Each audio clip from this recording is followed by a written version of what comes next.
Greetings, magical souls.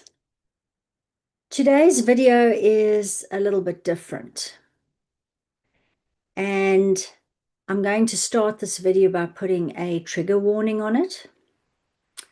It's probably going to ruffle a few feathers, but I've realized that it's only by not really challenging things that we stay stuck. There's no way to really start stretching our minds around things and bringing in new ideas if we are not going to rattle our cages, if you will. That's an interesting thing that's just come in for me because I actually talk about cages in this video and that just dropped in. And the reason why I feel that this video is so important is that we all know that we live in prisons of our own making and that these are mental prisons. And that's why the triggers happen. We don't, the mind doesn't really like to be challenged and triggered. And that's why we overreact about things. But we all know that all these possibilities exist and that everybody is having their own unique experience through their filters, through their beliefs, whatever it is. Now, I have prepared 2 pages here and I'm going to read them. I've done that very intentionally because I want to keep on point. And the reason for that is because I want to throw some things out there. It's possibly a bit of setting the cat amongst the pigeons, but I want to throw some things out there. And I don't necessarily want them to be colored by me getting involved emotionally. I have come to and still am coming to realizations about what I'm going to share with you.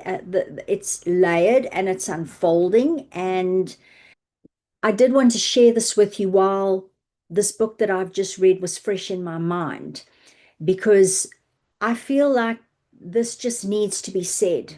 And if it's going to make me unpopular, then so be it. But I'm not going to not say what I want to say because I am fearful of what others are going to think. I want everybody to chew on this, and if it resonates, it does. If it doesn't, you can move along. But what I'm saying is that I need to get this out. And I'm not really worried about how it's going to be received. I am really just feeling called to tread along this very, very triggering path. And for those of you that have been following me for a while, you know that I always share my experiences and I never make for them to be what everybody else is experiencing. But I only share them because maybe they help to remind you of who you are. Hell, sometimes while I'm making these videos, I'm reminding myself of who I am. So it's an interesting journey.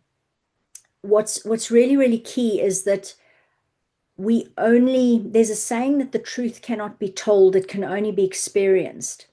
And I love that saying because often when we hear things or we are told things, and I keep talking about this, like we understand things with our conscious mind, but do we really, really like integrate them, or do we really, really feel them? Do we embody them? Do we know them on that deeper level?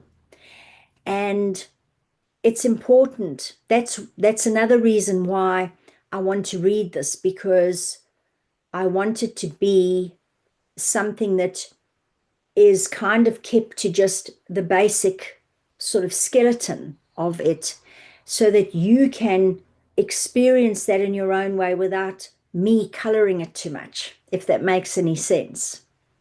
So without further ado, and I'm going to again just reiterate, this video comes with a massive trigger warning. We are not here to run back to our cages. We are here to awaken to a new mind. I had a dream a few months ago that showed me something quite shocking. Religion is the biggest trap humanity faces. Each time I wanted to share this, I kept getting the feeling that there was more to the dream. And now, after finishing a book that I started and read last week, it's all clicked into place. I now have the missing piece. I am recording this just 2 days after finishing the book while the message is still fresh. In essence, I was shown in the dream that when things get dark, people will always use religion as a crutch. They will outsource their power, and this is the deepest trap of all, because religion is the cage that people run back to over and over and over again when crisis hits. I was shown in this dream that in Atlantean times, when the darkness or the experiments crept in, that the others that didn't agree with these things stood back and did nothing. Almost the sense of God will take care of it, that they could just leave these darker things to their own devices. It will be the same when all of the darkness on earth that is coming out now is exposed. Many people will fall into the central trap, the core of all our control and distortion, which is religion. They will say it's God's will or God will sort it, when it is for us to sort. We are our own saviors. We understand this, but do we really, really, really know and appreciate this at that deeper level? Now, I've just read this book, as I mentioned, and it wasn't something that I'd normally read. I came across it. I can't even remember how, and I've only just read it. The timing is not an accident. I'll put the name in the description box as well, but it's called Awakening to a New Mind. And if I had read this even 6 months ago, I can't say that I would have gotten it, but it has been huge for me. You see, I thought the dream was just about religious dogma, but now that I have read this book, it's so much more. It is tied to our minds. And what it allowed for was for all I know to really land in a whole new way. I feel it. It's integrated. It's almost like, if I can use that term, that I finally understand the dream and understand what's really going on. Because we know that we have lived in this very mental, false matrix, and it's how we've been controlled and conditioned for a very long time. But this is more than just explaining how we create our reality using things like quantum physics, so the field responds to who we are, not what we want. And it's more than just tying together your thoughts and feelings to manifest things. This is everything. And it showed me how interconnected everything is. Nothing exists in isolation. I want to share a few things from the book, and I'll start with this snippet. Long ago, humans were deliberately cast out from their incubated state onto a road of external discovery. Now the turnaround, which is recovery, is set firmly into mobile space and will inevitably take place. Now is the time for the uncovering of old secrets. Now, we all know and we all say that the subconscious runs 90% of the show. But this book alluded to there being 4 parts or levels of consciousness to the brain. And this is where the distinction is. So number 1 is the ego or the conscious self. And this is the everyday awareness, identity, our thought streams. And this is the part of us that navigates the world, but always gets triggered by the deeper layers of our psyche or our consciousness. Then we have the subconscious, which most of us know pretty well. This is where we store fear and trauma. This is where the DNA imprints lie, the echoes of past lives. The subconscious holds reactive patterns. And this is the layer that most hypnosis or hypnotist therapy interacts with, because this is the layer where the programming sits. However, there is also another part, which is the unconscious. And this is the part that fascinates me. This is the deep memory banks, the soul archives, if you want to call them that. The unconscious holds the wisdom of our journey, the patterns across lifetimes, and it holds the map home. The difference between this and the subconscious is that the unconscious is not distorted like the subconscious, because it is aligned with the source self. And then, of course, we get the auto or the extinctive part of the mind, which is important to remember, because we are not just mind. All of this has to be woven into the body itself. This is how, when you want to lift your arm, it just happens. It's the automatic intelligence that keeps us alive and connected to our body in every moment. And this is the part that roots the brain back into the body's intelligence and our primal survival drive. But I just want to go back now to the second last one, the unconscious mind. This is the one that intrigues me, because we tend to demonize the entire mind. We keep going, oh, it's so mental. Oh, it's our ego. But there is this part, this unconscious part of our mind, which for me feels very similar to the heart in the body, that is and always has been aligned with source. And why is it that it seems to be the part that isn't really even ever talked about or studied? We always talk about the subconscious mind, not the unconscious mind. And it seems to me that this is very, very deliberate. And here's what I will add. The powers that were learned long ago that the most efficient control system isn't chains or armies, it's beliefs.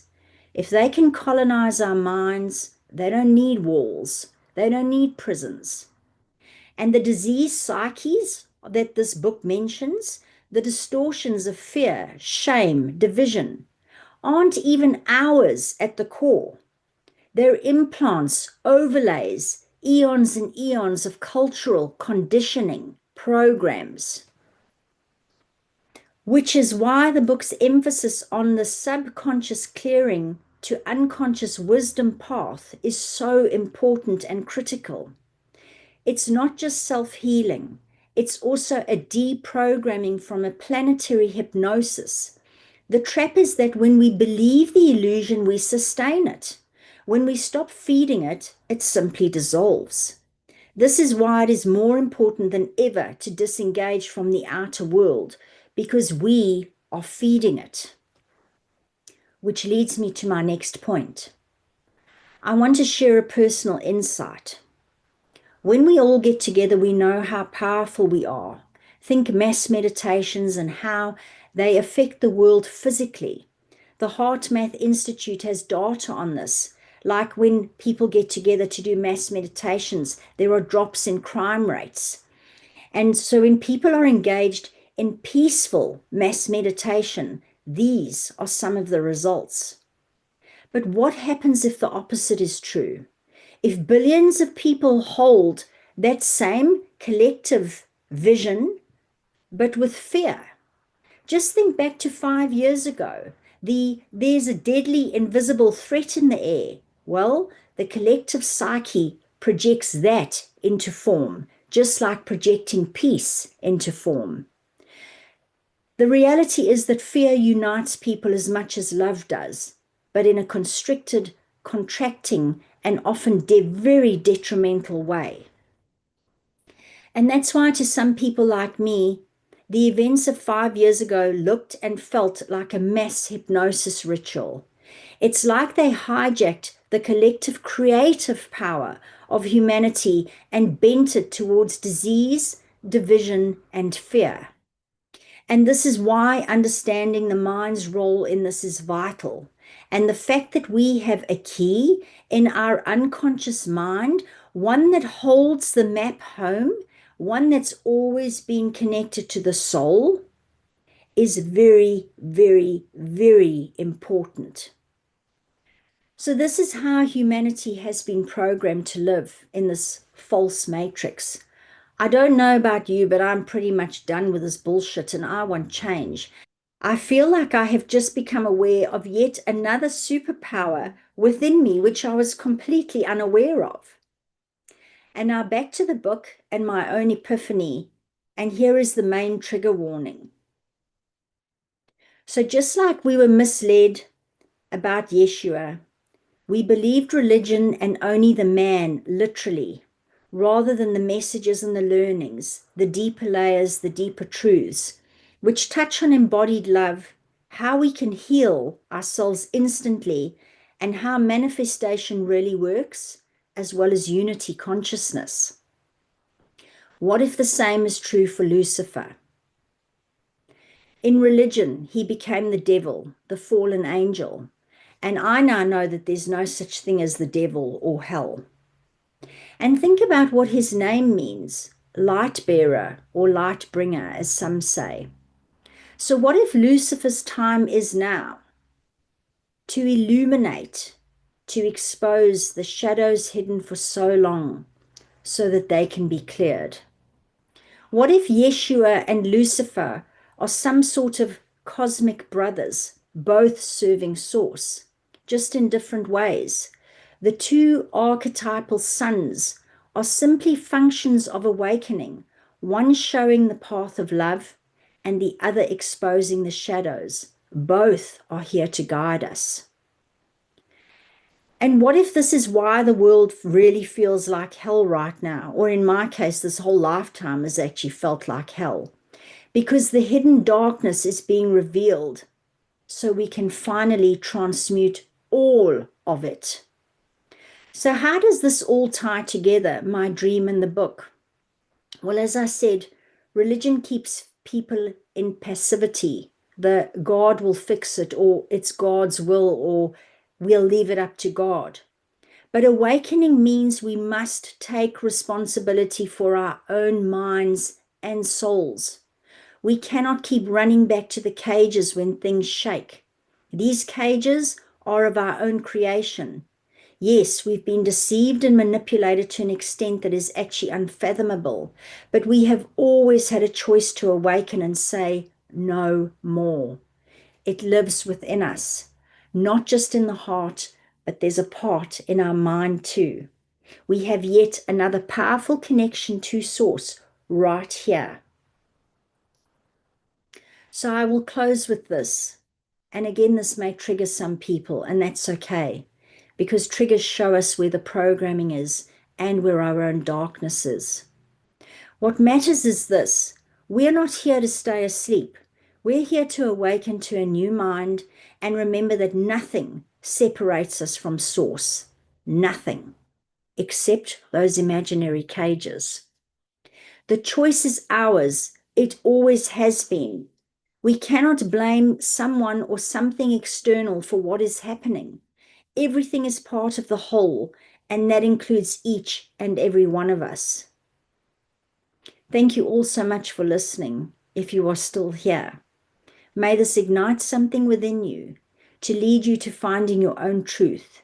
You are the light. You are the magic that this world needs. You have the power you just forgot.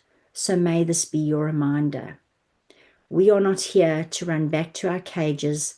We are here to awaken to a new mind.